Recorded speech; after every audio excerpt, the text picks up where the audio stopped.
Ok, vamos iniciar então. Dr. Mohamed é o nosso coordenador da sessão, certo, Moha?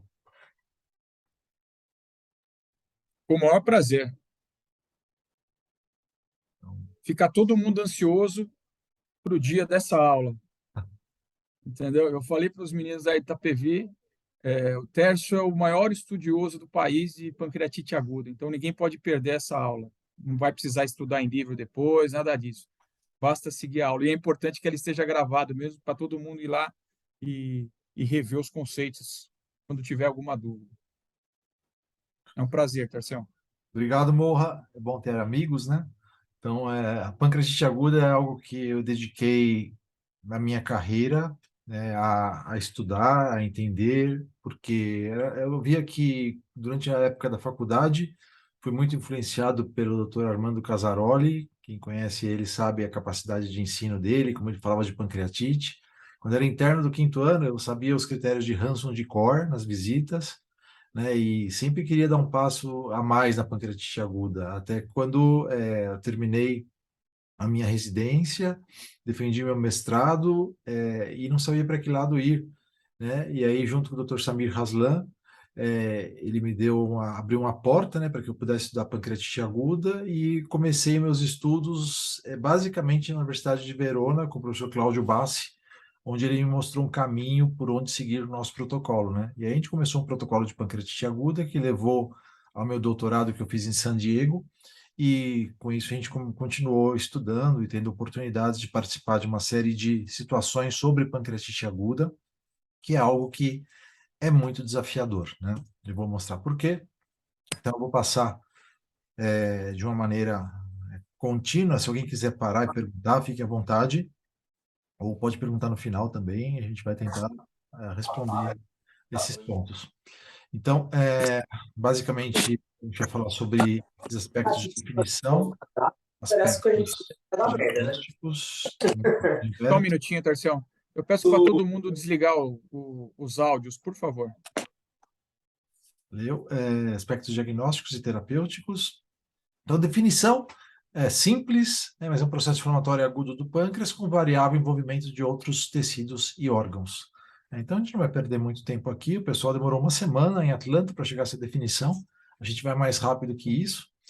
E falar sobre aspectos diagnósticos. E eu sempre me faço essas três perguntas. A primeira delas, quando um caso chega, é mesmo pancreatite aguda? O que vai sobre o diagnóstico. Segunda pergunta, qual a causa da pancreatite aguda? Que a gente vai falar sobre etiologia. E a terceira, se é grave, né? Onde a gente vai falar sobre a gravidade. Então, sobre o diagnóstico, né? Basicamente são 2 de 3 critérios diagnósticos da pancreatite aguda. Aqui a gente fala sobre o que foi definido na classificação, na revisão da classificação de Atlanta. Essa revisão foi muito interessante porque foi a revisão ou a classificação mais democrática que eu já vi. Foi uma classificação que foi discutida online com as pessoas que estudavam pâncreas. Eu tive a possibilidade de participar dessa classificação também. Meu nome está aqui no Acute Pancreatitis Classification Working Group. E foi uma experiência muito legal, onde todo mundo pôde dar opinião, pôde participar, pôde votar, e a partir daí a gente conseguiu estabelecer uma série de pontos. O primeiro diagnóstico que precisava ser definido. Então, basicamente, são 2 de 3 critérios que a gente tem. O quadro clínico característico, com a dor em faixa, acompanhada de vômitos, a elevação de amilase e ou lipase pelo menos 3 vezes o valor normal, e um método de imagem, preferencialmente a tomografia, com achados característicos de inflamação do pâncreas. Com 2 desses critérios, a gente fecha o diagnóstico. Então, a gente não vai ficar muito mais tempo aqui. É importante só a gente saber que, quando tem o quadro clínico e amilase ou lipase elevados, acabou, você não precisa ir em frente, porque o diagnóstico está determinado já. Tá bom? Então, a gente não precisa fazer os 3. Qual a causa da pancreatite aguda? E é importante a gente saber que a principal causa, quando a gente soma biliar álcool, idiopática, é biliar. A grande maioria dos pacientes, a causa é biliar, e eu posso falar que pelo menos 2/3 das causas são de origem biliar. Então, até prova em contrário, a pancreatite é biliar, né? Então, até prova em contrário, todo doente com pancreatite aguda precisa de um ultrassom para estabelecer que o cálculo na vesícula está presente e a gente definir a causa. Então, o ultrassom é a melhor maneira de a gente fazer isso. Lembrando que 1/3 dos pacientes têm etiologia alcoólica, mas não é porque o paciente bebe que ele não pode ter cálculo na vesícula. Então, por isso que a gente faz ultrassom em todo mundo, para a gente estabelecer se a etiologia é biliar mesmo. Tá? Além disso, existe uma série de outras causas de pancreatite aguda, causas mais raras que a gente tem que saber, né, porque elas podem aparecer, mas a grande maioria das vezes a gente tem que pensar que a pancreatite é biliar. Mesmo porque aquelas que a gente coloca como idiopática, você vai fazer uma ecoendoscopia depois, você vê que tem microcálculos na vesícula. Ou seja, ultrassom para todos os doentes, até prova em contrário, a pancreatite é biliar. Importante que a gente tenha isso definido. É grave, e esse é um ponto de bastante discussão, onde a gravidade passa muito pela definição de falência orgânica. Então, a revisão da classificação de Atlanta estabelece de uma maneira muito firme que a gravidade está estabelecida pelo quanto órgãos à distância estão comprometidos. E 3 são os principais deles, que são a parte respiratória, cardiocirculatória e renal. Né? E a gente pode dar uma nota para cada um desses órgãos, dessas falências, né? Mas a falência é definida dessa maneira que a gente está aqui, né? E de uma maneira bem simples. Baseado nisso, o que a gente considera muito para avaliação do paciente com pancreatite aguda são os critérios de Marshall modificado. E esses critérios, eles foram votados, e teve bastante discussão sobre isso. Essa revisão da classificação, ela durou anos, durou 4, 5 anos. Quando as pessoas não aguentavam mais, falavam, a gente tem que publicar, porque senão a gente vai perder tudo que a gente fez, porque começa a desatualizar. Então, o pessoal definiu, bateu o martelo, e o score de Marshall foi o score definido para a gente definir, foi escolhido para a gente definir aquele paciente com relação à avaliação de disfunção orgânica. Por quê? Ele é muito simples e fácil. Não porque ele é o melhor, é porque ele é fácil de ser feito. Então, a gente consegue definir a disfunção orgânica na beira do leito. Então, um paciente que está respirando em ar ambiente, saturando 95%, ele ganha 0 na parte respiratória. O paciente que tem uma creatinina menor que 1,4, ou seja, normal, ele ganha 0. O paciente que tem uma PA sistólica maior que 90, ele ganha 0. Então, de cabeça, eu sei se o Marshall é 0 ou diferente de 0. E baseado nas alterações que tem, eu tenho como calcular o Marshall dele. E o Marshall é interessante que consegue fazer uma curva desse paciente. Então, é um método muito interessante que foi escolhido não pela maior acurácia, mas pela facilidade de cálculos. E o fator que ele é muito direto no que interessa, que são essas funções orgânicas. Quando a gente fala de gravidade, é importante a gente saber por que um doente com pancreatite aguda morre. Tem as 2 primeiras semanas e após a 2ª semana. Nas primeiras 2 semanas, ele morre de CIRS e de falência orgânica. E o tratamento intensivo tem um papel muito grande aqui. E após a 2ª semana, ele morre devido à necrose e infecção dessa necrose, né? Onde o papel do cirurgião acaba tendo uma importância muito grande.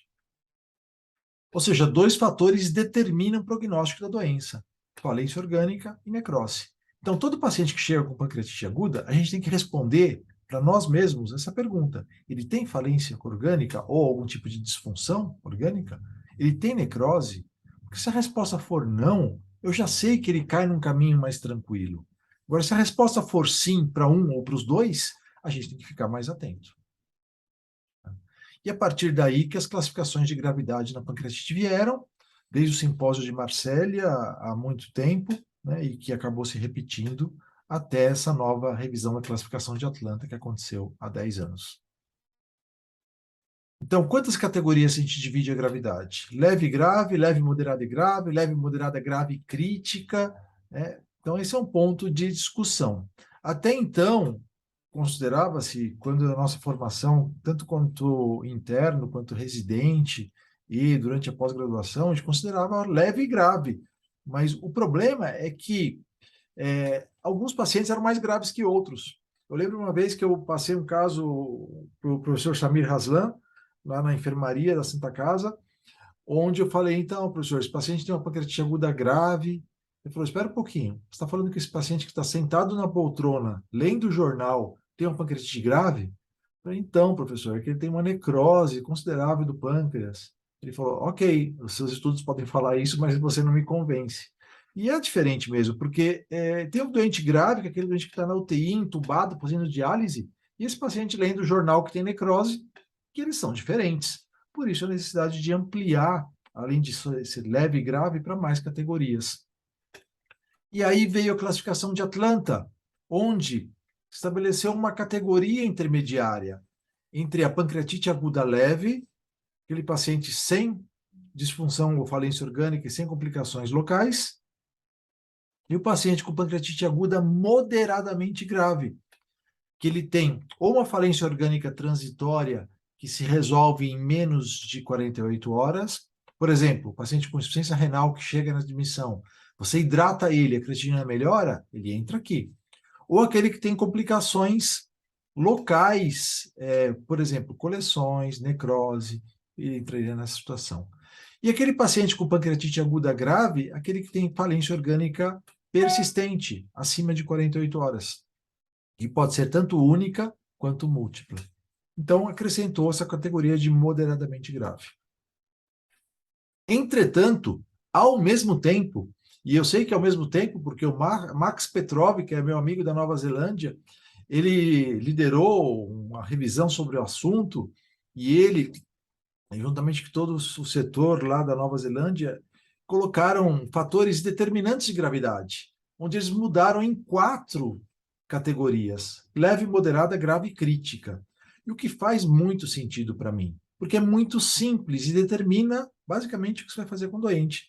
Então, pancreatite leve, sem necrose pancreática ou peripancreática, sem falência orgânica, assim como a revisão de Atlanta.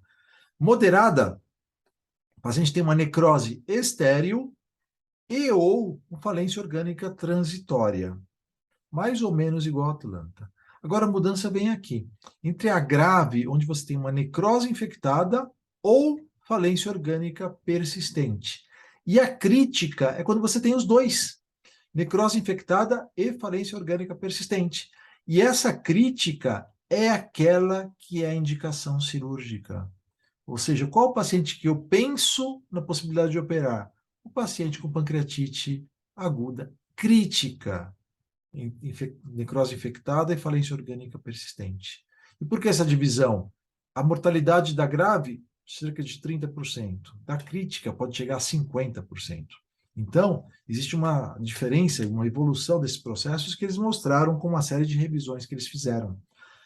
Eu gosto muito dessa classificação. Só que Atlanta foi muito forte, porque o nome de classificação de Atlanta já vinha anteriormente. E a revisão de Atlanta se estabeleceu como a categoria que é utilizada. Portanto, para as pessoas que estão prestando prova, considerando concursos, o que mais se utiliza é essa classificação, a revisão de Atlanta.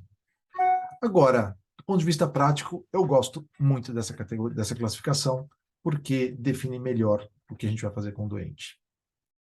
E a gente participou de uma série de discussões na sequência. Esse é o Peter Banks, um dos maiores estudiosos de pancreatite aguda, onde ele, no DDW de 2014, onde estava tudo fervilhando, DDW lá em San Diego, se eu não me engano, ele falou muito sobre isso e defendeu, obviamente, a revisão de Atlanta como algo mais significativo, mas nessa mesma época o Max Petrov veio no Brasil e a gente discutiu muito isso, e ele falou assim, mais que o número de categorias, o mais importante são os fatores que influenciam o prognóstico dos doentes.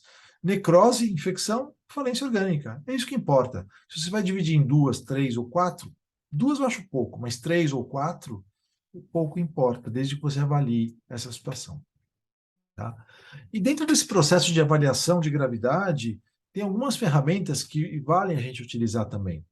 O CIRS, por exemplo, a classificação, isso não é só para pancreatite aguda, é para protocolo sepse, para uma série de doenças você pode avaliar se o paciente tem CIRS ou não, que são 2 ou mais esses critérios que são muito bem estabelecidos.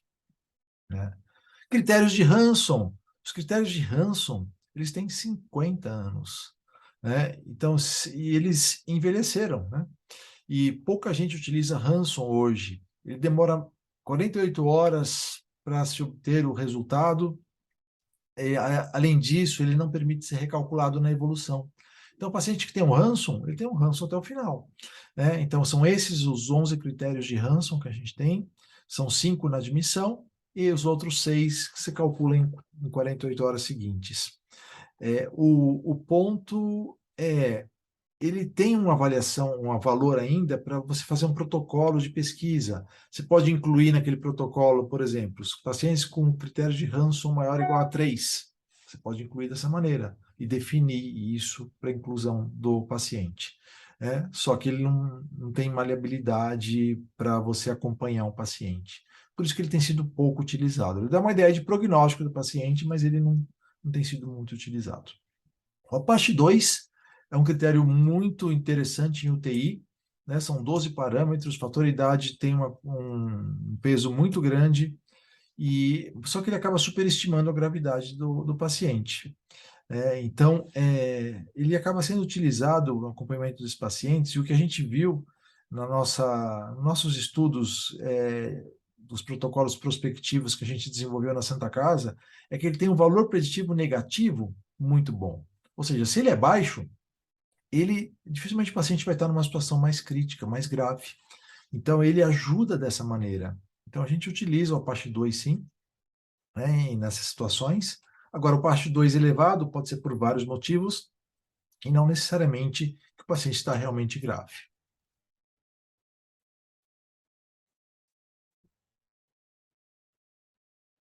Então, aqui o Marshall Score, que eu já mostrei para vocês. Existe o SOFA Score, também, que tem sido muito utilizado, não só para pancreatite, mas para uma série de outras doenças, onde você agrega, além dessas funções orgânicas, você agrega outras, como hepática, coagulopatia, a avaliação do Glasgow para o sistema nervoso, e você consegue também monitorar as disfunções orgânicas, que são critérios mais objetivos para o que a gente quer, que é avaliar a falência orgânica. Tem esse critério BSAP Score, que tem sido utilizado em vários lugares, são critérios também interessantes, de fácil cálculo. A gente opta por não utilizá-los, a gente prefere diretamente ir para as disfunções orgânicas, né, e que dá informações mais objetivas para a gente. Mas muito lugar acaba utilizando o BSAP Score, né, que também tem uma facilidade no seu cálculo, mostrando aqui o CIRS fazendo parte dele, né, ureia nitrogenada, derrame pleural, idade, seja. E com isso você vai mostrar a mortalidade do paciente e você consegue, de alguma maneira, também ter alguma curva, não uma curva significativa, porque a idade não vai mudar, mas o resto do tempo você pode ter algum tipo de variação. Necrose é outro fator importante, determinante de gravidade. E como que a gente sabe se o paciente tem necrose? A proteína C reativa é uma arma importante, além da tomografia. Então, a proteína C reativa, quando dosada 48 horas após o início do surto, quando o paciente começou com a dor mais forte, acima de 150 é um forte indicador de necrose. Tem uma acurácia de 85%. Por isso que era tão importante. Só para vocês terem uma ideia, quando a gente começou esses estudos de proteína C reativa, e quem fez isso muito foi o grupo da Alemanha, do Jens Werner. Então, ele comparou marcadores inflamatórios e concluiu que a proteína C reativa era que tinha um melhor custo-benefício em termos de informação. A gente começou, naquela época, na Santa Casa, a colher proteína C reativa. Aí o chefe do laboratório, que era meu amigo, o Stanley, ele chegou para mim e falou: escuta, por que vocês estão querendo proteína C reativa agora? Um exame difícil, complicado. Não, é importante por causa disso. Então, o estudo da pancreatite foi o primeiro no PS da Santa Casa a utilizar a proteína C reativa. Imagina hoje um pronto-socorro que você não dosa proteína C reativa. O paciente chegou no hospital, ele ganha uma pulseira, ele ganha uma prescrição de omeprazol e ganha um pedido de proteína C reativa hoje. É assim que funciona, né? Então, mas naquela época não tinha, gente começou na Santa Casa com isso. Porque tem dados bastante interessantes. Sem dúvida nenhuma, a tomografia é o padrão ouro para a gente determinar a gravidade local, ou seja, principalmente a necrose. A gente recomenda que ela não seja feita antes de 72 horas, né? Porque ela vai mostrar o mais importante, que é a necrose. Uma série de serviços fazem, em todos os pacientes com pancreatite aguda, tomografia. Eu não tenho nenhum problema com relação a isso hoje em 2023, mas os lugares que têm uma restrição à realização de uma série de exames, a gente pode utilizar critérios para solicitar a tomografia. Esses são critérios que a gente tinha desenvolvido na Santa Casa, porque sempre existe algum tipo de restrição, uma série de exames nos lugares onde atendem basicamente SUS, então a gente considera a tomografia com moderação. Mas não vejo nenhum problema se você pede, no tempo certo, um paciente com pancreatite aguda, uma tomografia.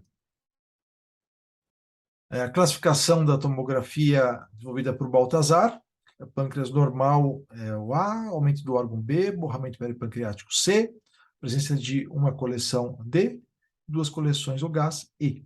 Qual o problema dessa classificação? Ela não fala de necrose. E o Baltazar trabalhava junto com o Hanson e aí eles definiram um protocolo de pesquisa, estabeleceram a inclusão da necrose, onde sem necrose até 30%, de 30% a 50% ou acima de 50%. E você ganha uma nota para cada um desses critérios, mostrando que a necrose tem um peso maior do que as coleções.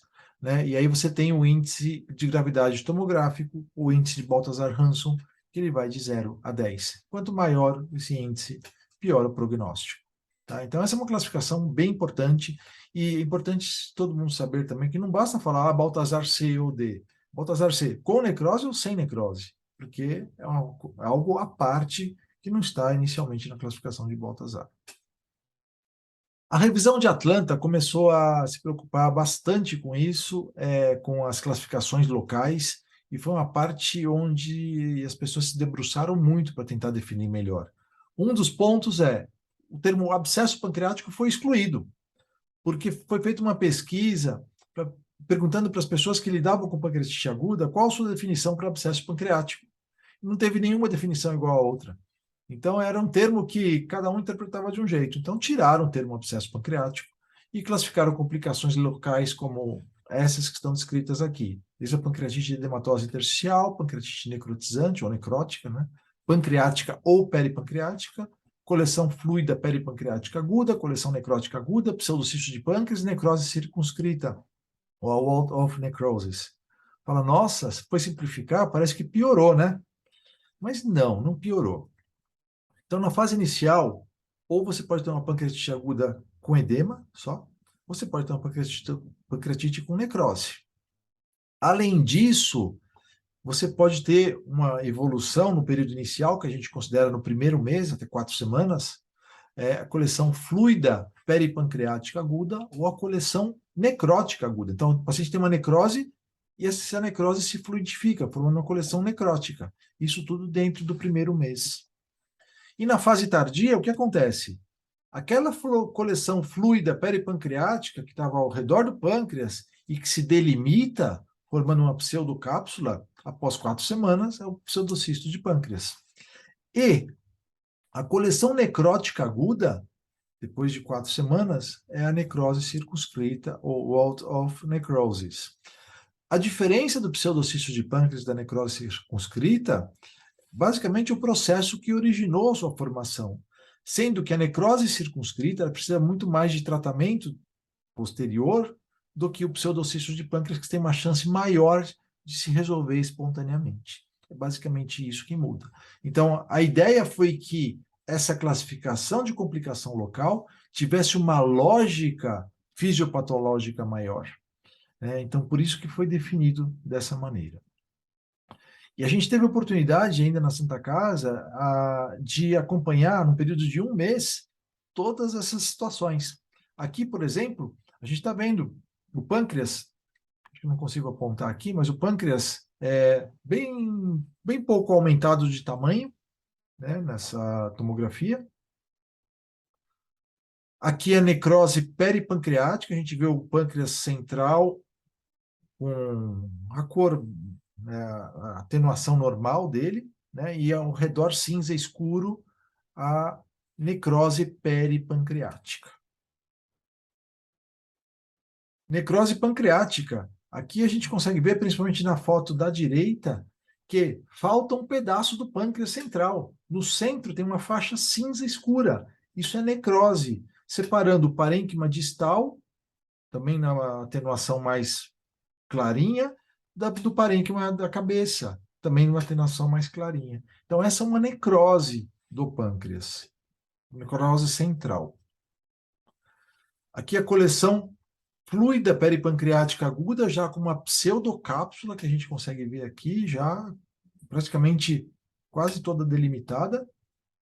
E aqui uma coleção necrótica aguda, naquele mesmo caso. Então, este caso aqui, que você tem uma necrose central, depois de 2 semanas, estava assim. Por que estava assim? Imagina aqui o corpo e cauda do pâncreas com secreção. Voltando secreção, é secreção indo para lugar nenhum. E com necrose no meio. Então, essa necrose vai se fluidificando, a secreção do corpo e cauda que não vai para lugar nenhum, fica num buraco negro, acaba formando essa imagem, que é uma coleção necrótica aguda. Então, fisiopatologicamente, ela é muito diferente dessa situação, que é uma coleção fluida peripancreática aguda, que vai virar um pseudocisto. Tá? Então, que recomendação a gente tem com relação à tomografia? Não fazer a tomografia precoce, porque a gente não vai ter a principal informação, que é a necrose, que demora de 3 a 5 dias para ser delimitada. Aqui um caso, quando eu estava junto à Faculdade de Medicina da USP, no Hospital das Clínicas, um caso que pediram para a gente avaliar, pancreatite aguda, você vê o pâncreas praticamente normal no primeiro dia, e o diagnóstico firmado de pancreatite aguda. 7º dia, olha como está o pâncreas. Olha como ele muda. Né? O processo todo é evolutivo. Então, se você faz uma tomografia de cara, você não tem dimensão do que vai acontecer. Então, a recomendação que a gente tem é essa. É muito difícil essa recomendação, porque todo mundo quer tomografia. O plantonista quer tomografia, o médico quer tomografia, o familiar quer tomografia, todo mundo quer tomografia. É difícil você convencer todo mundo que não seria interessante, naquele primeiro momento, ter a tomografia, você deixar ela para mais para frente, onde ela vai ser mais útil. É uma batalha complicada. Então, de aspectos práticos, que a gente fala para avaliar complicações sistêmicas, complicações locais. Como avaliar complicações sistêmicas? Você tem uma série de scores que você pode utilizar, e você pode repetir esses scores. A nossa preferência é pelo Marshall, pela facilidade. E como avaliar complicações locais? Proteína C reativa a todos os doentes, preferencialmente 48 horas após o início do surto, e tomografia de abdômen. Como que a gente faz no HGIS? Proteína C reativa 48 horas após o início do surto. Tomografia, a gente sempre tenta deixar para 72 a 96 horas após esse surto. E a gente faz acompanhamento do paciente com hemograma, PCR, creatinina e bilirrubinas a cada 48 horas, Marshall a cada 48 horas, fazendo curva de exames. A gente não precisa mais do que isso para ter esse paciente na mão, para ter esse paciente acompanhado. A gente não precisa milase de controle. Tá? Todo mundo sabe disso, né? Então, assim, aspectos terapêuticos agora. Como que é o tratamento da pancreatite aguda? A pancreatite aguda leve, deixa o paciente em jejum, logo ele vai estar melhor, você faz hidratação do paciente e analgesia, e faz a colestectomia preferencialmente na mesma internação, ou se você não conseguir na mesma internação, deixa a colestectomia já marcada, porque a recidiva desse doente é bem frequente. Tá? Outra coisa só para falar para vocês importante é a hidratação. A hidratação é a parte do tratamento que faz mais diferença para o paciente com pancreatite aguda nas primeiras 48 horas. E como ela deve ser feita? A hidratação deve ser customizada, baseada em cada doente, né? Então, tem que ser personalizada. Então, a gente vai avaliar a desidratação do paciente pela parte clínica, pela diurese, pela creatinina e pelo hematócrito. A diurese mínima que a gente espera é meio ml quilo hora. Então, a gente vai dar a hidratação preferencialmente com Ringer lactato, que tem efeito melhor, o Ringer lactato, na hidratação desse paciente, né? E vai monitorar esses parâmetros para saber se está adequado ou não. A hiperidratação, ela não é efetiva, mas a hidratação menos do que o normal tem impacto muito negativo. Então, o aspecto mais importante nas 48 horas iniciais desse paciente é a hidratação. Além de deixar ele sem dor, através de analgésicos como dipirona, que a gente deixa de horário, ou tramal, para você ter um resgate. Né? Com isso, em geral, você consegue controlar. Pode deixar antiespasmódico também, de qualquer maneira ele acaba reduzindo um pouquinho a contração do esfíncter e acaba diminuindo também o processo doloroso. Para os pacientes que não têm uma pancreatite leve, né? O que a gente pode falar de antibióticos? Devemos usar antibióticos? Antibióticos só na confirmação ou fortes evidências de infecção. Então, a gente não usa antibiótico para pancreatite aguda. Qual a situação que a gente vai utilizar? Aquele paciente que tem fortes evidências ou confirmação de infecção. Nem sempre é fácil confirmar a infecção. Mas a gente pega um paciente com uma necrose extensa, que acaba aumentando a chance de infecção, proteína C reativa acima de 300, também é um bom indício. Gás na tomografia também é um bom indicativo de infecção. E se você tiver procalcitonina, seria uma boa ideia. A gente não tem disponível, mas a procalcitonina nos ajuda nisso. E se precisar usar antibiótico, qual que a gente utiliza? Eu posso utilizar imipenem, meropenem, ou até ciprofloxacina e metronidazol, que são antibióticos que penetram no tecido pancreático. Quanto tempo? 10, 14 dias, e as culturas vão te estabelecendo como conduzir isso. Existe uma tendência, uma segurança das pessoas usarem antibiótico de uma maneira deliberada, mas a gente sabe que não funciona. Uma série de estudos mostrou isso. Na década de 90 tinha uma tendência a utilizar antibióticos. A década de 2000 teve um freio nisso, e nessa década passada, a gente acabou estabelecendo muito bem que só na presença de infecção que a gente usa antibiótico. Nutrição é algo importante também, jejum no máximo de 48 horas, não precisa amilase de controle, viu, para dar dieta para o paciente. Se o paciente não aceita dieta por boca, que é o ideal, se dá uma dieta hipogordurosa para ele, se ele não aceitar, você passa uma sonda por endoscopia, preferencialmente uma dieta semi-alimentar, você pode iniciar 20 ml por hora e pode ir progredindo ela. Aquele paciente que não aceita dieta, você pode entrar com nutrição parenteral, né? Mas assim, ela não é uma ideia ideal, né? Aqui comparando parenteral com enteral, a parenteral não estimula a secreção pancreática. Ok, mas isso não é um problema. Além de ter complicações infecciosas, complicações de procedimento e custo elevado.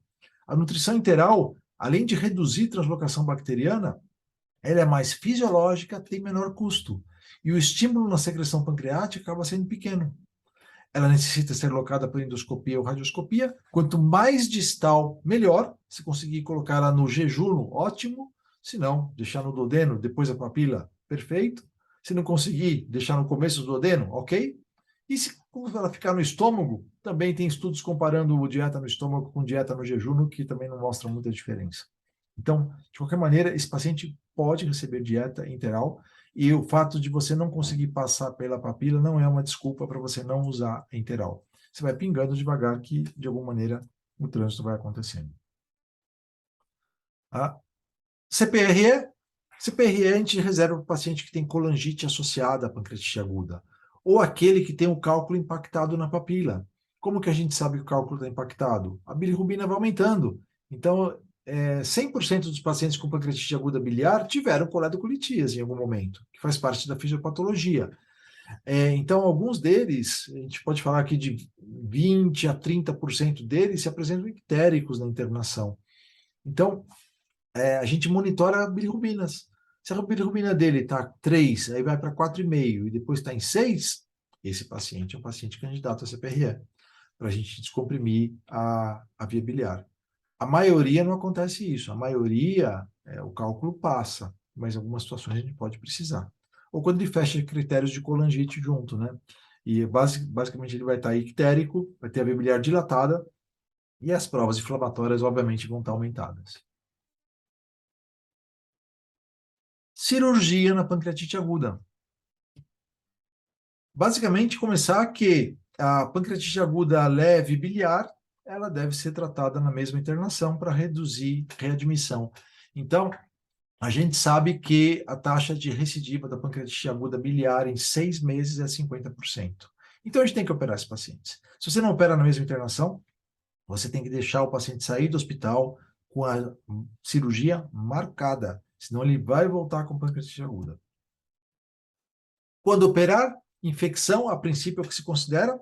Então, infecção é igual a cirurgia, é um ponto clássico da clínica cirúrgica.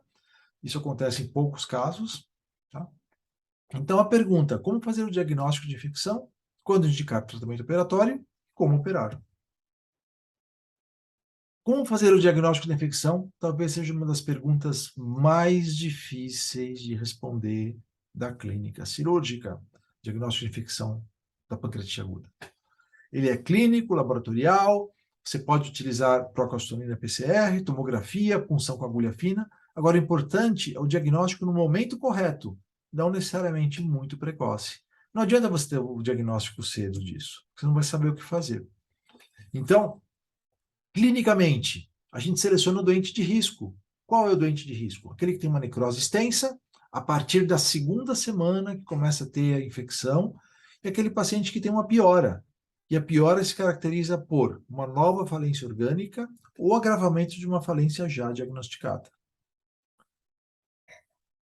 Procalcitonina é uma maneira excelente de a gente conseguir o diagnóstico de infecção. Quando a gente dosa procalcitonina, 3,5 o valor dela em 2 dias consecutivos, então a gente consegue o diagnóstico de infecção. Esse estudo do grupo do Becker, da Bettina Rau, foi bastante famoso e foi uma mudança de parâmetros para a gente fazer o diagnóstico da infecção. Então a procalcitonina entrou no jogo. Só que a gente não tem procalcitonina. E nesse trabalho dela, a comparação da procalcitonina é com a proteína C reativa. A proteína C reativa a gente tem. Se a gente olhar o cutoff aqui da proteína C reativa, a gente vê que acima de 300, ela está relacionada à necrose infectada, à morte, à falência orgânica, a todos esses parâmetros. Então, acima de 300 é uma preocupação que a gente tem. Então, se 150 é um fator importante para necrose pancreática, 300 é o fator importante para infecção da necrose pancreática. Então, se você não tem procalcitonina, você usa proteína C reativa. A tomografia mostrando gás, como essa seta mostra no reto peritônio, é um fator bem também sugestivo de infecção, que você pode facilitar, só que nem sempre tem gás, esse é o problema. Né? Então, algumas recomendações que a gente tem: a necrose infectada em doentes com falência orgânica é uma indicação cirúrgica. Necrose pancreática estéril deve ser tratada clinicamente. Cirurgia antes de 14 dias não é recomendada. Então, a gente tem que estar atento a não fazer a cirurgia precoce. A punção com agulha fina, ela tem falsos positivos e falsos negativos muito, muito elevados, né? Então, a gente acaba não utilizando mais a punção como apenas diagnóstico. A gente usa a punção como tratamento. Então, a gente acaba não utilizando isso mais como um fator importante. Quando indicar o tratamento operatório, a gente sabe que indicar cedo a cirurgia não é uma boa ideia. Esse é um dos poucos estudos comparando cirurgia precoce com cirurgia tardia. Foi interrompido porque o grupo de cirurgia precoce estava morrendo muita gente pararam o estudo, né? Porque viram que a cirurgia precoce não é uma boa ideia. Então, a operação tardia, após a segunda semana, a gente começa a considerar, reduz risco de sangramento, retira-se menor tecido e reduz insuficiência endócrina e exócrina. Então, qual o momento da intervenção? Ele tende a ser postergado. Hoje a gente fala em intervenção após 3 a 4 semanas, o que facilita o procedimento e reduz o estresse imunológico. O tempo de intervenção hoje é 1 mês, que a gente considera. Então, é uma mudança muito grande do que se tinha um tempo atrás, que operava o paciente assim que chegasse com necrose, e a gente já falou, necrose sem infecção, a gente não opera. E necrose com infecção, a gente tenta empurrar para frente. E é importante a gente estar firme nesses conceitos, porque a gente recebe muita pressão de que o paciente com pancreatite está grave, tem que operar. Será que é isso mesmo? Então, a gente tem que saber que a cirurgia nem sempre é uma boa ideia. né? Então, o paciente com a pancreatite aguda grave, com necrose, o que a gente faz? Pesquisa a infecção nos doentes que têm piora clínica. Como que a gente pesquisa a infecção? Proteína C reativa, procalcitonina, tomografia, e a literatura fala de punção guiada, mas a gente não tem boa experiência. A piora clínica eu já defini para vocês como que é. Diagnóstico de infecção confirmado, antibiótico, score diário, monitorização, né? E considerar que o tempo ideal para a operação é 30 dias. E antes de operar, e é uma coisa importante que a gente vai falar, é puncionar. Puncionar é melhor que a cirurgia hoje. Tá? E o objetivo da cirurgia ou de punção é o controle da infecção. Então, considerações que a gente tem naquele doente com pancreatite com piora, até 14 dias, a gente tem que investir no suporte intensivo, tentar postergar a operação. Após 14 dias, o que você faz? Tem a punção como uma ferramenta importante e a operação você sabe que vai ser possível caso a punção não aconteça. Algumas situações a gente indica cirurgia precocemente. São complicações intestinais. Isso acontece, a gente tem que ficar atento. E como que a gente sabe que acontece isso? Quando você vê a tomografia e vê aquele espessamento do intestino, espessamento de meso, e isso você tem que ligar o sinal de alerta, porque pode ter uma complicação intestinal, como necrose e perfuração. O diagnóstico é difícil, sugiro que você veja isso junto com o radiologista para que você tenha um parâmetro melhor. Complicações hemorrágicas são raras, felizmente, por isso que a gente não fala de pancreatite necrohemorrágica mais, porque a maioria das pancreatites não é necrohemorrágica, é com necrose só. E a arteriografia seria uma ideia para resolver isso. A arteriografia é embolização. Se você não conseguir fazer isso, o que vai te reservar muitas vezes é a cirurgia, a laparotomia com um packing retoperitoneal, para tentar nova arteriografia. E a síndrome compartimental do abdômen, a gente tem que estar atento em alguns pacientes que pode precisar de descompressão. Na nossa experiência, são poucos os casos que precisam, mas se precisar, ele vai melhorar muito das funções orgânicas. Então, a monitorização de pressão abdominal é interessante. E se nós tivermos o diagnóstico de infecção nos primeiros dias? Esse caso aqui, no 4º dia, o radiologista, meu amigo Marcelo Raci, me ligou e falou, olha, estou com uma infecção aqui no seu caso aqui, uma infecção do pâncreas, uma pancreatite, você vai precisar fazer alguma coisa com ele. Aí o que a gente pensou na época, o que a gente discutiu, é que esse estudo, esse protocolo de estudo do grupo holandês, que é o grupo que mais estudou pancreatite aguda nas últimas décadas, faz tomografia no 10º dia. No 10º dia. Eles não estão preocupados com o que está acontecendo antes. Michael Sarr, que chefiou por muito tempo a parte cirúrgica da Mayo Clinic, ele não fazia tomografia precoce, porque ele falou pessoalmente para mim, nessa data aqui, eu não quero confusão na minha cabeça, se eu não tiver o diagnóstico precoce, eu não vou ter que ficar preocupado com o que fazer com aquele doente, então eu faço tomografia depois de 7 a 10 dias. Então, a gente não precisa fazer tomografia precoce nesses doentes, a gente tem que lidar com o doente mesmo sem a tomografia. Então, se eu estou falando de não operar esses pacientes, eu falei antes que infecção é igual a cirurgia, então é possível tratar clinicamente a necrose infectada? Sim, para o Michael Ramsey, que foi praticamente crucificado quando ele colocou esse artigo no Pancreas em 2005, e ele tratou com sucesso 16 pacientes que tinham evidências de infecção, né, com uma taxa de mortalidade menor do que a dos melhores serviços com tratamento cirúrgico. Né? E a partir daí, uma série de estudos sugeriram que a necrose infectada pode sim ser tratada sem operação. É difícil você conseguir reunir muitos grupos, mas uma série de estudos mostrou isso. E na sequência, em 2007, outro estudo publicado no Pancreas, muito interessante, 31 pacientes com necrose infectada, 8 pacientes receberam apenas antibióticos e melhoraram. 5 pacientes receberam antibióticos e punção endoscópica. 18 pacientes receberam antibióticos e punção percutânea. Desses que foram puncionados, 4 precisaram ser operados. Só um paciente da punção percutânea morreu. Ou seja, uma estratégia de tratamento da necrose infectada começou a ser desenhada, onde o tratamento postergado, a punção, a operação se necessidade e, eventualmente, apenas antibiótico. Então, isso começou a transformar o que se fazia na pancreatite aguda.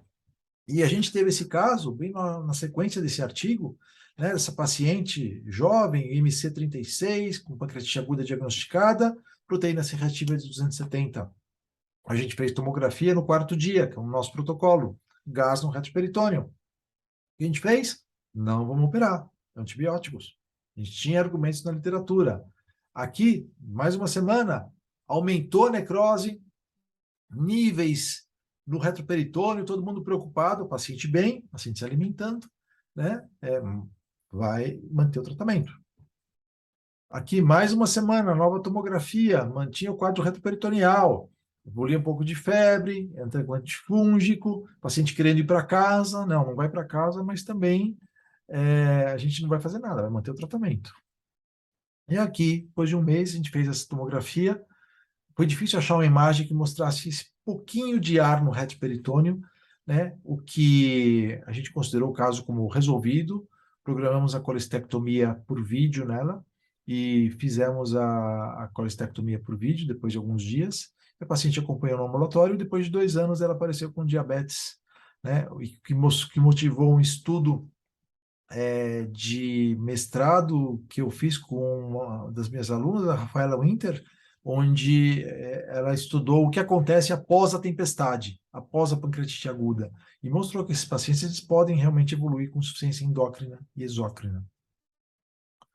Então, alguns princípios para o tratamento operatório: evitar a cirurgia precoce, infecção pancreática sem falência orgânica, considerar a possibilidade de tratamento não operatório, infecção pancreática com falência orgânica, considerar tratamento não operatório, se até 14 dias de evolução. Importante, um time cuidando disso. Passar plantão dessa maneira é muito ruim. Cada um tem uma interpretação e fica difícil. E como operar? Basicamente, as coleções a gente drena, as necroses a gente retira, né? E essa técnica clássica, né, do grupo do Beger, onde você faz uma abordagem retroperitoneal, abre o gastrocólico, entra no retroperitônio, faz a necrose, coloca esses drenos com lavagem contínua durante 7 dias. A gente desenvolveu uma variação técnica na Santa Casa, essa é a ilustração do André de Morix, que além de cirurgião de pâncreas, ele é um exímio desenhista, né, que mostrou essa figura do que a gente desenvolveu na Santa Casa. Então, a gente fazia cirurgia tardia, e quando você ia abordar, você fazia um acesso pelo mesocólon, né?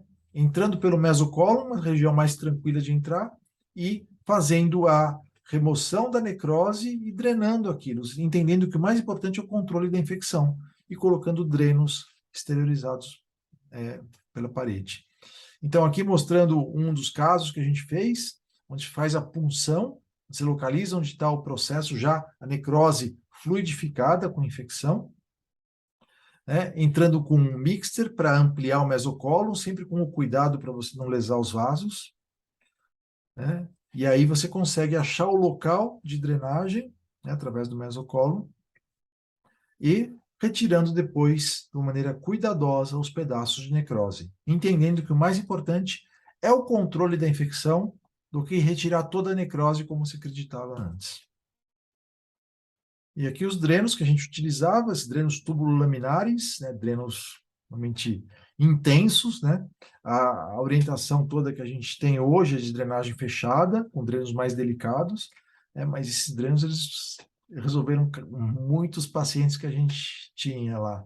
E esses drenos foram, esse conceito desse tipo de drenagem foi desenvolvido pelo Dr. João Fava, um dos maiores cirurgiões lá da Santa Casa, que falou que ele gostaria muito de que essa drenagem fosse reconhecida como um desenvolvimento dele.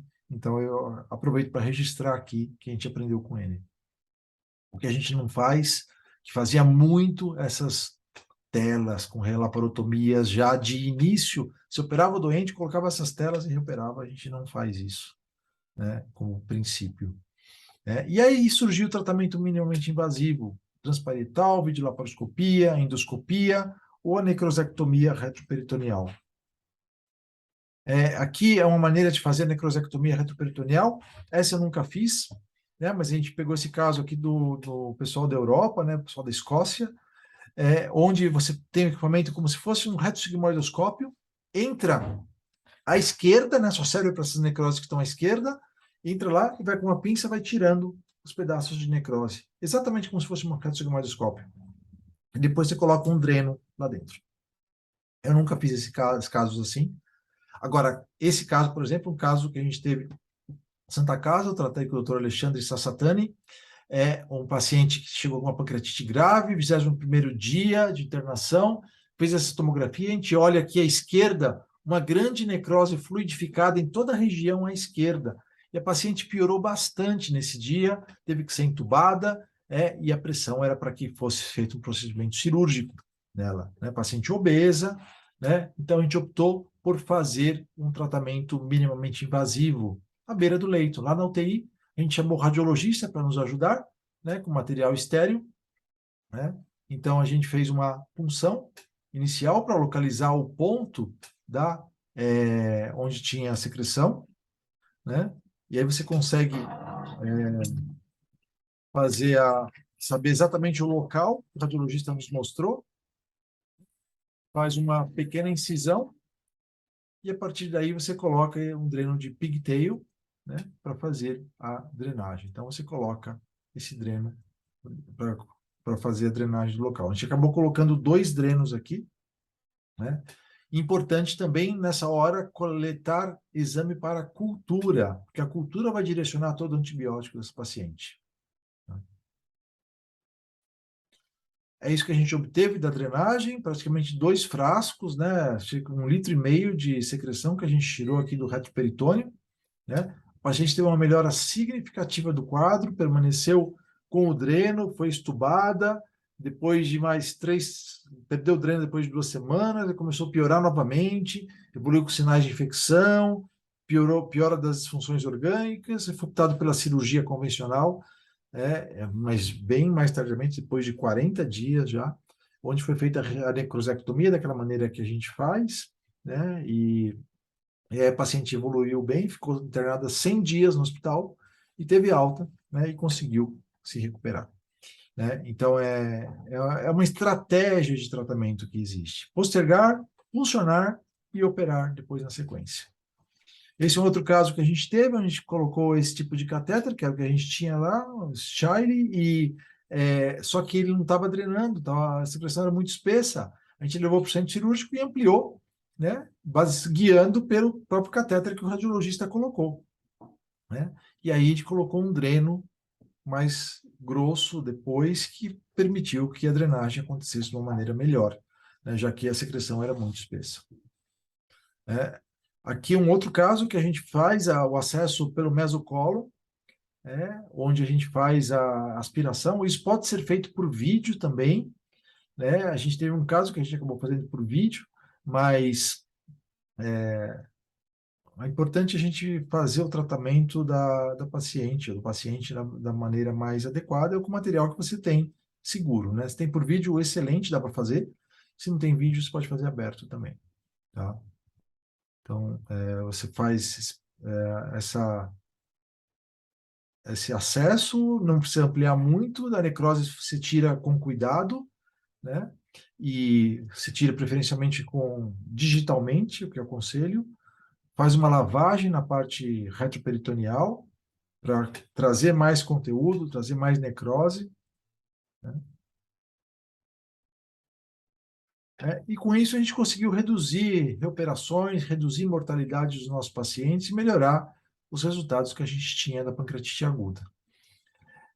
Algo que foi muito marcante foi nesse congresso de Buenos Aires, o IHPBA, que o pessoal da Holanda, né, que a gente tinha alguma amizade já há algum tempo dos congressos apresentando pôster, eles trouxeram nesse dia, nesse congresso, debaixo do braço, esse trabalho do New England, falando sobre o Step Up Approach, né, que foi toda essa estratégia que eles desenvolveram no tratamento da pancreatite aguda, onde consiste basicamente de você fazer um acesso híbrido, né? Ou seja, você faz uma incisão de mais ou menos uns 7, 8 centímetros na cavidade, na parede abdominal, entra na cavidade retoperitoneal. É importante, sempre que a gente for indicar um caso de abordagem cirúrgica, que a gente tenha uma tomografia daquela época, porque as coisas vão mudando no reto peritônio. Então, você pensa em operar o doente amanhã, faça uma tomografia hoje para se planejar e entender melhor onde que você vai, por onde você vai entrar.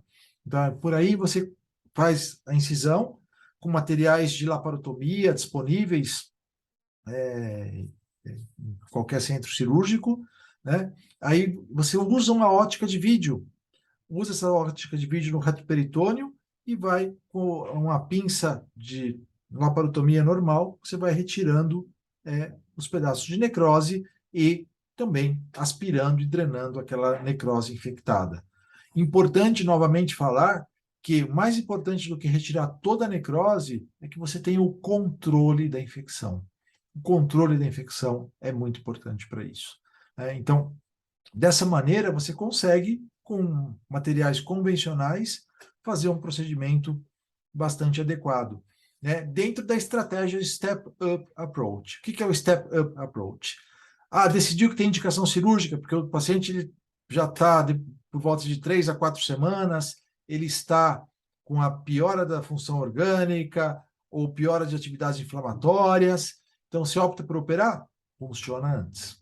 Funciona ou por endoscopia ou transparietal. Não teve resultado, pode tentar funcionar de novo ou fazer um procedimento dessa maneira, que não é um procedimento tão invasivo e de alguma maneira você consegue controlar a infecção. Não consegue fazer isso? Quer fazer por vídeo? Pode fazer por vídeo. Não consegue vídeo, fazer laparotomia? A laparotomia a gente sempre tem do nosso lado e sempre é possível de fazer. Só o cuidado aqui, retirar cuidadosamente a necrose. Aquilo que está firme, não puxe. Não puxe porque é encrenca. Tá? O que vem fácil, vem fácil. Então, a gente foi num congresso em Seul, o IHPBA, o congresso seguinte que teve, o seguinte, eu acho que teve um outro antes, mas esse em 2014, onde pela primeira vez o Parks, lá do Reino Unido, falou que atualmente, naquela época, faz quase 10 anos, o tratamento da necrose infectada deve ser postergado, quando possível até 4 semanas, e quando indicado intervenção, a via de escolha é a punção. Ele coloca como percutânea, os endoscopistas não gostaram muito, mas eu colocaria como punção. Percutânea ou endoscópica, o que define isso, basicamente, é a posição que você tem o processo todo. Aqui, por exemplo, um caso que a gente teve lá no HGIS, onde o paciente com a pancreatite aguda foi tratado, evoluiu com persistência do quadro, não conseguia se alimentar, né? E a gente chamou o nosso endoscopista, o Campedelli, que ele resolve todos os casos complexos que a gente tem, né? E com um material simples, né? Que basicamente uma prótese biliar, né? A gente conseguiu fazer um procedimento bastante diferenciado, né? Vou mostrar um pouquinho aqui para vocês, né? Onde o que define o melhor local é a tomografia. Se está comprimindo o estômago, como esse caso estava comprimindo o estômago, a melhor via é endoscópica. Se está lateral, a melhor via é percutânea. Então, a tomografia define a melhor via. E aqui, ele falou para mim, olha, você fica na sala operatória comigo, porque o risco que tem, eu não tenho um aparelho de endoscopia, de ecoendoscopia para definir onde estão os vasos, pode acontecer sangramento. Então, fiquei eu, o Roberto, na sala operatória. Se precisasse de alguma coisa, a gente estava pronto para operar, acompanhando o procedimento. E ele fez a punção, já localizou onde estava o processo, muito fácil, porque o estômago está muito comprimido, né?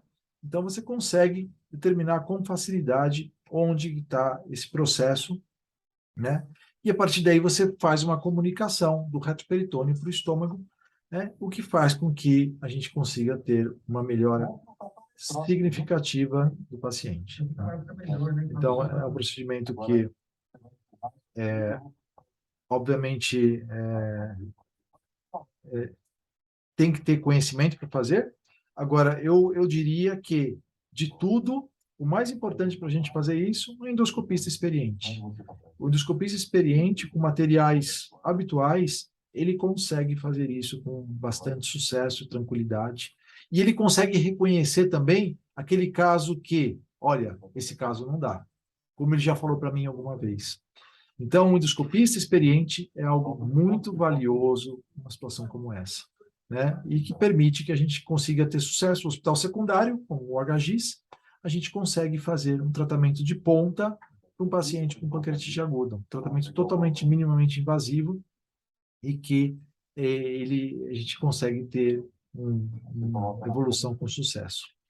Né? Então, ele vai dar as instruções de como fazer, mas basicamente a gente colocou essa prótese, né? E fica uma parte para o reto-peritônio e uma parte para o estômago, né? E a gente acabou tendo sucesso com esse paciente, ele ficou internado mais 4 dias para ser realimentado, ficou mais 2 dias no hospital e teve alta. Ele não conseguia ir embora, teve alta. Então a gente resolveu o problema desse paciente. Aqui mostrando a necrose infectada e o tratamento que a gente pode fazer com prótese, vale a pena fazer a prótese precoce ou a prótese tardia, e esse estudo mostra que a prótese tardia tem a seguinte vantagem: você tem menos intervenções. Agora, a prótese precoce não ajuda a melhorar mais rapidamente o paciente, a drenagem imediata. Então, o ideal é realmente esperar que o paciente vai ter um resultado melhor. Aqui outra publicação recente, aqui desse ano, faz 2 meses publicado, falando do tratamento cirúrgico da pancreatite aguda, e vindo pela diagnóstico de pancreatite aguda, obviamente que vai estabelecer a etiologia para determinar se vai fazer colestectomia, ou pelo outro braço, avaliação da gravidade, leve e grave, grave é importante tratar em terapia intensiva, e avaliar se vai desenvolver complicações locais. Se tem infecção,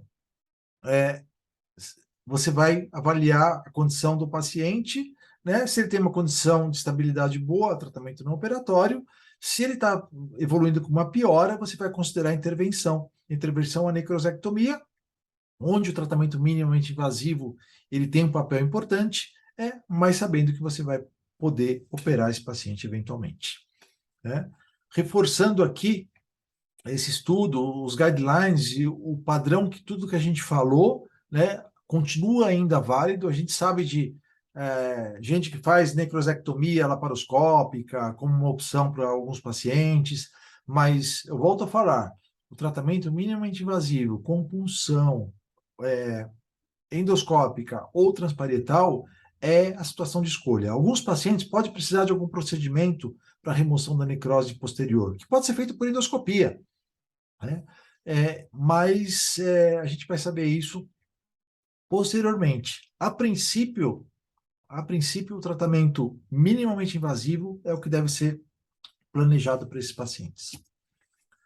Bom, então, o tratamento operatório que a gente fala, que o tratamento clínico inicial que deve ser feito, né, da maneira que a gente falou, hemograma, PCR, bilirrubinas, Marshall cada 48 horas, tratamento operatório no doente com infecção pancreática, com falência orgânica e postergado, né? Pelo menos, idealmente, 4 semanas, se você considerar, e utilizando o Step-Up Approach. Tá? O consenso que a gente participou também do Colégio Brasileiro de Cirurgiões, uma série de perguntas e respostas. Na verdade, é isso que eu acabei falando para vocês, mas esse consenso está disponível. Se alguém quiser ver, tem uma série de perguntas e respostas que a gente criou uma mesa para discutir, estabeleceu isso na época. Algumas coisas acabaram mudando, principalmente relacionado a antibiótico, né? Mas ainda a gente consegue ter parâmetros bem atuais daquele consenso, né? E, basicamente, na pancreatite aguda, a gente precisa da confirmação diagnóstica, pesquisa de etiologia, avaliação de gravidade e o tratamento inicial com jejum, analgesia e hidratação, sendo que a hidratação é o fator mais importante inicialmente, né? E a cirurgia acaba tendo um espaço cada vez menos frequente, já que o tratamento clínico, que as estratégias minimamente invasivas, elas acabam tendo um resultado muito positivo. Bom, queria agradecer aqui a vocês terem a paciência de ouvir essa apresentação. mostrando um pouco do nosso time do HGIS, mas a gente, com essas fotos, a gente quer estimular a que todo mundo do nosso grupo faça mais reuniões dessa maneira, promovendo integração. Aqui embaixo a gente fez um workshop de vinhos, para desenvolver outras habilidades da nossa equipe, e a sugestão é que a gente amplie esse tipo de reunião para que a gente fique mais próximo e mais colaborativos entre todo mundo. À disposição para comentários, quem quiser falar, fique à vontade.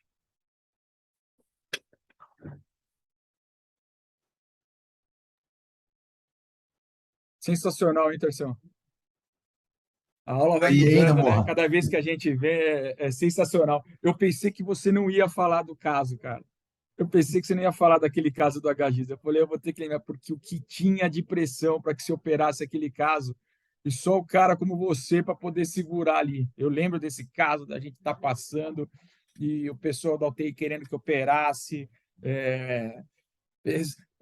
os alunos querendo que operasse, o familiar querendo que operasse. Você foi segurando, segurando, segurando, até que conseguiu o Campedere Todo para mundo, fazer endoscopia. todo mundo quer cirurgia, né? Se tem um monstro do Campedere do seu lado, né?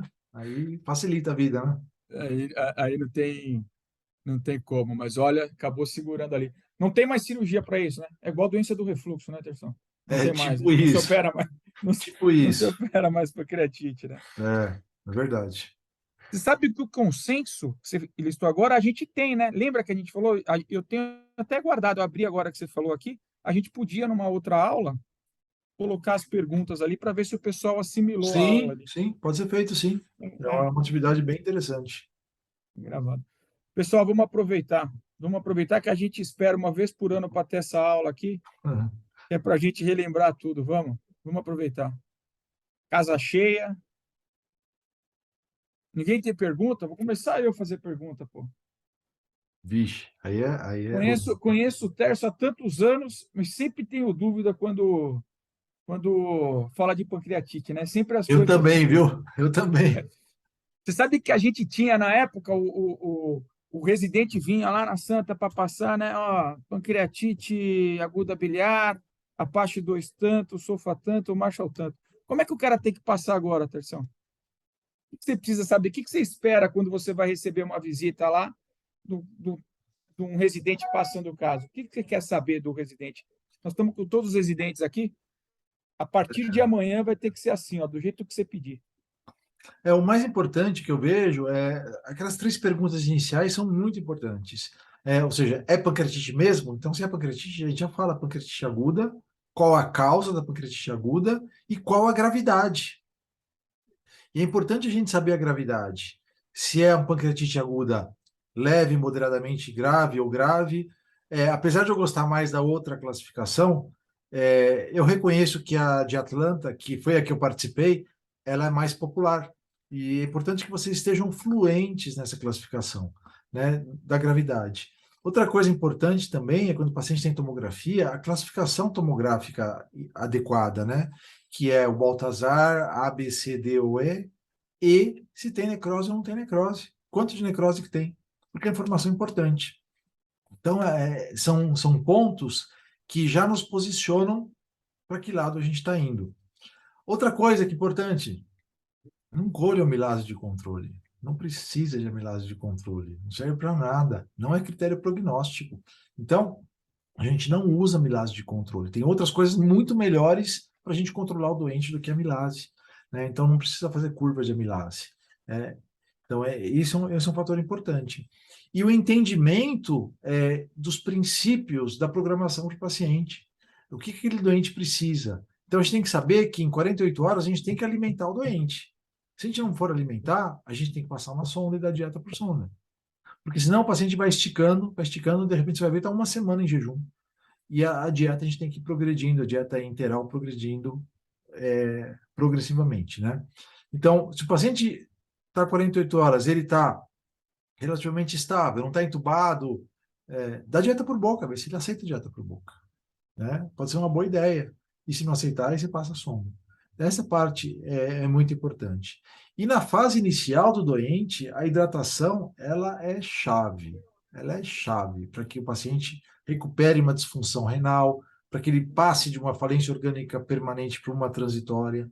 Então, esses conceitos estruturados vão dar uma qualidade muito grande para o seu paciente de pancreatite aguda e que ele é um paciente potencialmente muito grave. E os conceitos firmes vão te dar estrutura para você conseguir discutir as condutas nos outros setores, porque a equipe multi vai estar envolvida com esse doente, a equipe de UTI vai estar envolvida com esse paciente, o diretor do hospital vai estar envolvido com esse doente. Então, a gente tem que estar estruturado para conseguir discutir isso bem, porque senão é difícil aguentar o tranco. Eu lembro um caso que eu tive no Samaritano. Eu era assim, começando o protocolo de pancreatite aguda, e o paciente com uma necrose imensa. Você via todo mundo olhando para mim torto, esquisito, mas como que você não vai operar? Aí chegava o enfermeiro para mim, não, você não vai operar. Mas como assim? Né? Então é difícil, viu? Mas quando você está estruturado no fundamento, facilita.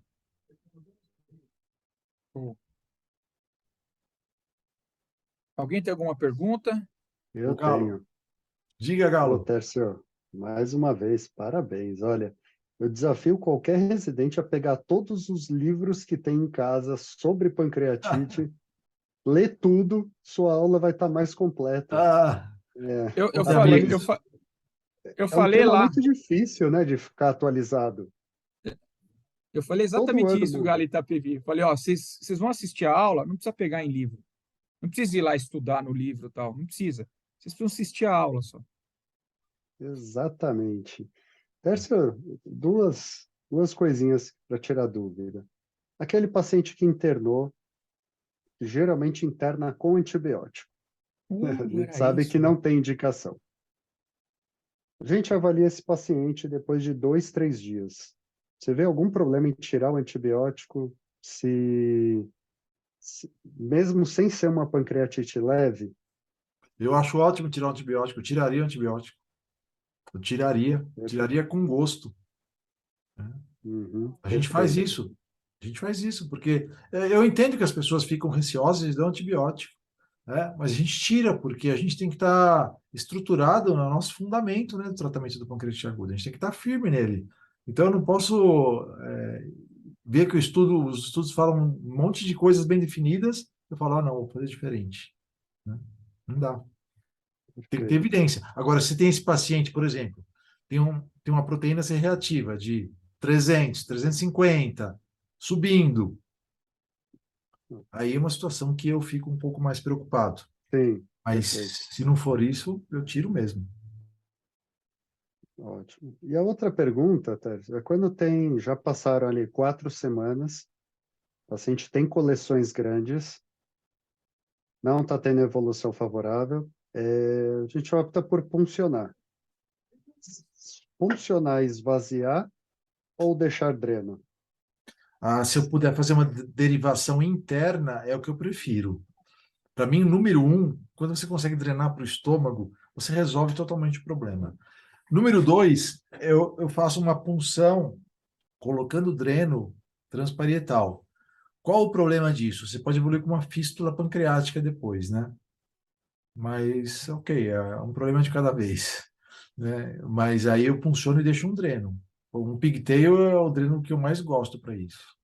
Né? Tá? Como a gente não tem lá em Franco, a gente tem improvisado com Shile. É isso aí, É eu o que também já tem. usei Charlie. Então, assim, é o dreno para ser utilizado. A ideia é boa. Você pede para o radiologista te ajudar. É, se ele não consegue fazer a punção, ele demarca para você e você faz a punção. É a melhor coisa. Deixa um dreninho lá. Ainda bem que são poucos casos, né? Ainda bem. Mas isso dá para fazer. Dá para fazer nos nossos hospitais isso. Tá? O tratamento minimamente invasivo e dá para fazer com segurança. Vou montar um slide, Terção. Agora, com tudo aquilo que você falou, eu fui anotando aqui, ó. Vou colocar assim, ó, pancreatite aguda, sem tomo de entrada, sem amilase controle, doente alimentado e sem antibiótico. Basicamente, vai resolver 90% dos É isso casos. aí. É isso aí. O Galo Alguém mais? falou, só fazer uma homenagem aqui, o livro aqui que a gente fez, eu com o professor Samir Haslan, né, de pancreatite aguda, foi uma experiência incrível fazer esse livro, quando eu estava lá junto a ele no Hospital das Clínicas, e a gente teve participação de gente do mundo inteiro, escreveram capítulos, gente do Brasil inteiro, foi uma experiência incrível, né? Eu escrevi alguns também, então foi um dos projetos que mais me deu satisfação na carreira, foi esse livro. Por isso que ele está aqui na estante. Alguém tem mais alguma pergunta? Deixa eu ver. Uma dúvida. Ah, tem uma pergunta do Jorge aqui. Ah, Como otimizar o manejo dos pacientes de PA com pancreatite aguda com insuficiência cardíaca e doença renal crônica, que tem restrição de volume? boa pergunta, hein, Jorge? Esse paciente tem que estar na UTI em primeiro lugar, tem que estar monitorizado, né? Tem que estar com o intensivista junto e com uma estratégia de volume restrito, mas sabendo que o volume pode, sim, fazer uma diferença para o bem e para o mal aqui, né? Mas a gente tem que se preocupar com a parte renal desse paciente. Então, basicamente, você tem que estar junto com o intensivista para que você consiga promover o melhor volume possível. Entendendo que o Ringer é melhor que o soro fisiológico para esses pacientes, né? Então, mas com cuidado mesmo, né? Tem que pesar o risco-benefício e, eventualmente, considerar esse paciente como uma falência orgânica renal e a diálise ser considerada, utilizar outras maneiras, mas o intensivista vai fazer uma diferença para você nesse caso. E isso é uma coisa importante. É importante a gente saber que a gente não vai conseguir tratar esse doente sozinho. Esse doente grave, ele tem que ir passar por muita gente ao redor que vai te ajudar. E o intensivista aqui, ele é chave para isso. É importante que o intensivista esteja do seu lado, porque isso vai fazer uma diferenciação no tratamento.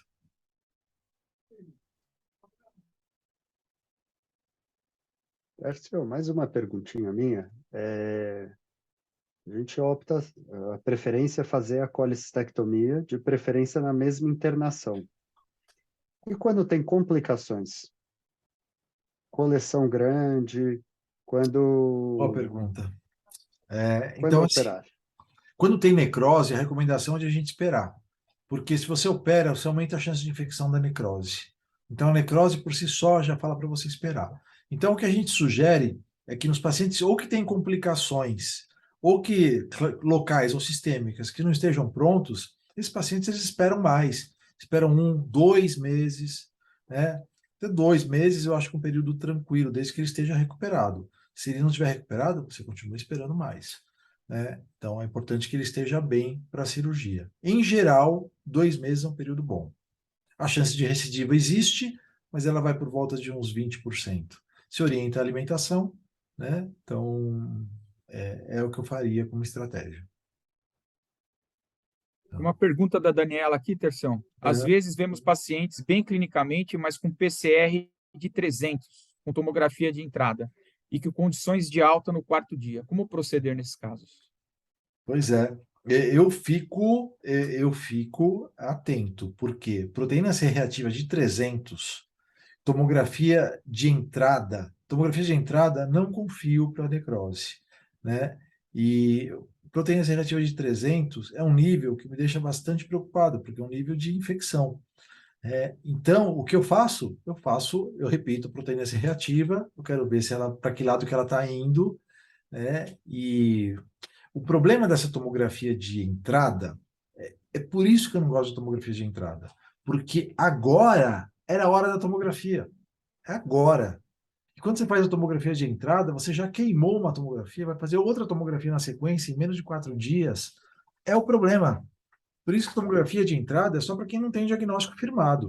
Se tem o diagnóstico, espera. Porque a condição ideal para esse paciente é a tomografia agora que eu faria. Agora, nessa situação, eu não daria alta para ele.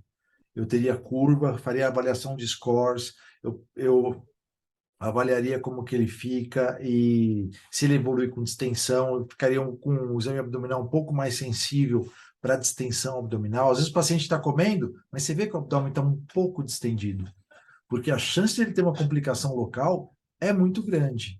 A gente pode até pedir uma tomografia nos próximos dias, eu acho que talvez seja necessário, baseado nos níveis de exames. Pode acontecer também que você peça uma proteína C reativa para ele, que seja abaixo de 200, aí você consegue ficar um pouco mais tranquila se ele estiver bem.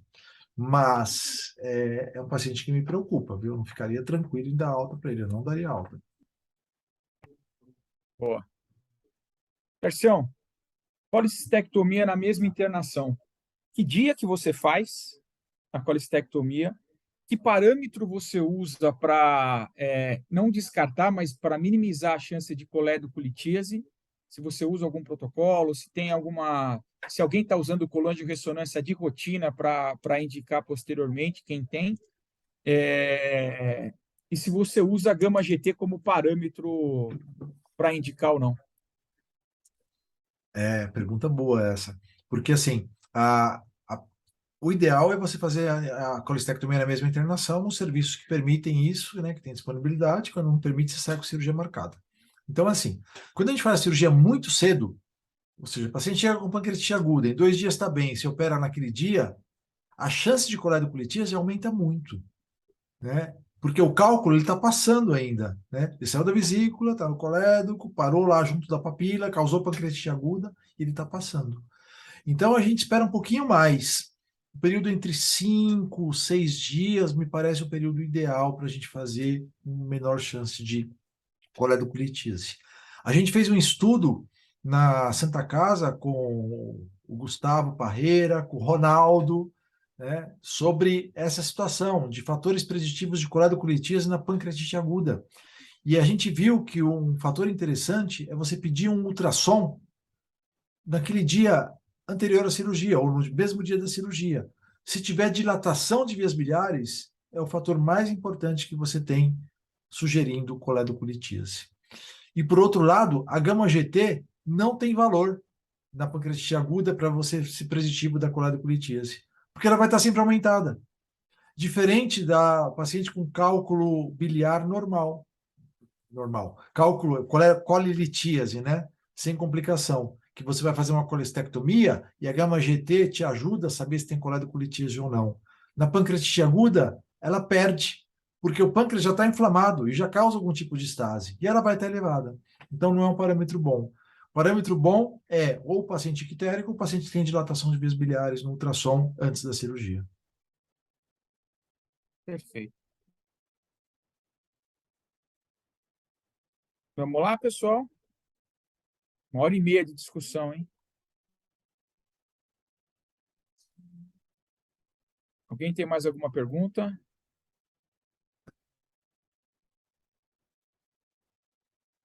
Tercião, gostaria de parabenizar, agradecer, dizer que a gente fica ansioso para essa aula ali. Então, a gente vai trazer daqui umas semanas o consenso para você discutir mais um pouquinho com a gente aí de pancreatite. A gente traz o consenso daqui uma semana. Quando o pessoal achou que esqueceu, a gente joga o consenso de novo para vir discutir aqui tudo de novo. Boa, vamos sim. E queria encerrar a reunião. Queria que você fizesse os comentários finais aí para a gente poder encerrar a reunião. Obrigado da possibilidade de falar novamente sobre pancreatite aguda. Cada ano a gente fica preocupado com as evoluções, a gente sempre está atento ao que tem de novo, né? E a evolução acontece, cada ano tem coisas diferentes surgindo, a gente tem que ficar atento a isso. É importante que todo mundo no nosso grupo tenha confiança no tratamento da pancreatite aguda, a gente quer que todo mundo esteja bem nessa situação, que saia confortável com isso, né? Então, eu espero que de alguma maneira a gente possa ter ajudado. A gente vai colocar essa aula no nosso canal do YouTube, e a gente fica à disposição. Se alguém tiver algum caso, quiser entrar em contato comigo, fica à vontade, pode entrar em contato, né? Porque os casos são difíceis mesmo, a gente vai se ajudando. Então, a gente conversar é uma boa ideia, né? Para a gente trocar informações e, de alguma maneira, a gente apoiar quem está com uma situação complicada, porque esses casos vão aparecer em vários lugares, né? Eles não escolhem o lugar para aparecer e são casos sempre difíceis. A gente pode ajudar e pensar junto para decidir o melhor para o doente. É isso aí. Boa noite, pessoal. Até semana que vem. Um abração. Obrigado. Marcelo, não estou na segunda, mas talvez vá para o jantarzão, hein? Ok. Valeu. Abração, tchau, tchau. Tchau. Boa noite. Tchau, tchau.